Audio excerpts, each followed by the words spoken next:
If you walk along the second-floor corridor of the Millennium Science Complex on the University Park campus, you will come to a wall of museum-grade posters depicting the story of materials research at Penn State.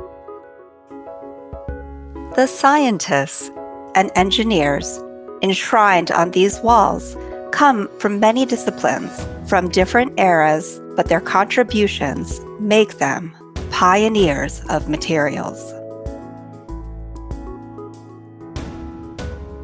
The Pioneers of Materials concept grew from a series of articles published over several years in the Materials Research Institute's research magazine, Focus on Materials. The articles were based on interviews with some of the Institute's leading scientists and engineers, such as Robert Newnham, Rustem and Delaroy, and Eric Cross, all National Academy members and highly cited researchers. When Clive Randall, professor of materials science and engineering, was appointed as the new director of the Materials Research Institute, he decided he wanted to commemorate Penn State's achievements in materials, similarly to the way the great universities of Britain, especially Cambridge and Oxford, remembered their scientific greats. I was the science writer for MRI. I wrote the original Pioneers of Materials articles.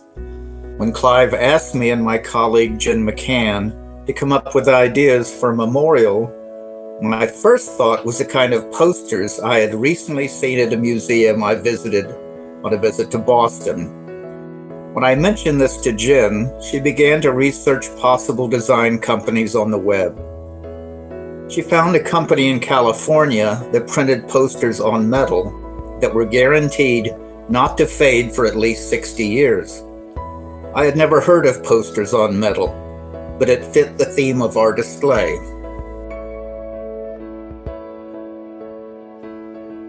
The first choices were obvious: Cross, the Roys, and Newnham, who had built the Materials Research Laboratory into the leading materials lab in the world.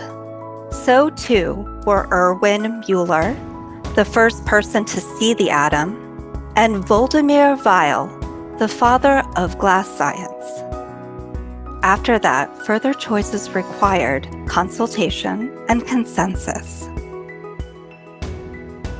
A list of possibilities was generated through informal conversations with senior MRI faculty across campus, through departmental histories and university research timelines. Walt's daughter, a graduate student in archiving and history, home for the summer break, was hired as a part-time researcher in the university's archives. My daughter did the initial research and found photos of the first group of pioneers in the library archives. I wrote the descriptions and Jen created the layouts. Later, Jen and I made numerous trips to the archives to add to our Pioneers wall. In 2019, we added our first current faculty pioneers, Tom Malute and Harry Alcock. We honored these highly acclaimed scientists at a reception to which we invited family, friends, and colleagues. This is an exciting tradition we hope to continue when we are able to meet again face to face. This video is made to celebrate the 125th anniversary of the founding of the College of Earth and Mineral Sciences, which produced many of our illustrious pioneers. For a closer look at the Pioneers of Materials exhibit, visit the Materials Research Institute's website at mri.psu.edu.